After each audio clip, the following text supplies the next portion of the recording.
అల్లూరు సీతారాం జిల్లా అరకు నియోజకవర్గం అరకు వ్యాలీ మండలం సుంకరమేట దగ్గర మనం ఉన్నాం.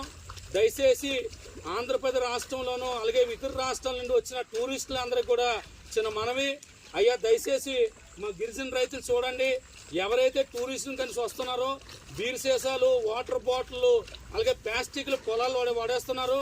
ఇలాగా మేము మీ పట్టణంలో పండించేలాగా ట్రాక్టర్లతో మేము వ్యవసాయం చేయం, అంతా కూడా స్వయం ఉత్పత్తి, అంతే మా చేతులారా మేము పంట పండించే టైప్లో మేము చేస్తాం.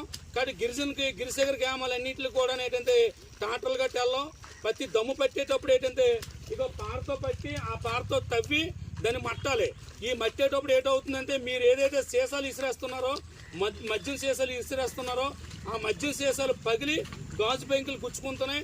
దీనివల్ల ఈ జిల్లాలో చాలా మందికి సెప్టిక్లు అయ్యి గిరిజన రైతులు ఇంటి దగ్గర ఉన్నారు.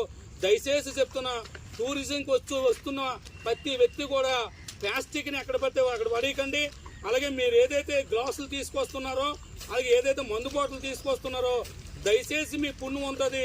గిరిజన వ్యవసాయం చేస్తున్న నీటిలో పంటలు మాత్రం వడివద్దని చెప్పేసి ఓ గిరిజన నాయకుడిగా తుమ్మప్పలరావు ద్వారా మీ అందరికీ కూడా టూరిజంకి వస్తున్న అందరికీ కూడా మనం చేస్తున్నా, దయచేసి మీరు తెచ్చిన వాటర్ బాటిల్ కానీ, మీరు తెచ్చిన గ్లాసులు కానీ, మీరు తెచ్చిన మద్యం సీసాలు కానీ కనీసం వ్యవసాయంలో కానీ వేసినట్టయితే మా గిరిజన రైతులకి పెద్ద ఎత్తున నష్టం కలుగుతుంది.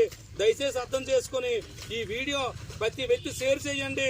మాకు ఇక్కడ ఏదైతే అరకు ప్రాంతానికి టూరిజం అని చెప్తున్నారో మీకు ఆనందకరంగా ఉండొచ్చు, కానీ మీరు తెచ్చి వాడేసిన ప్రతి వస్తువు కూడా మాకు బాధాకరంగా ఉంది.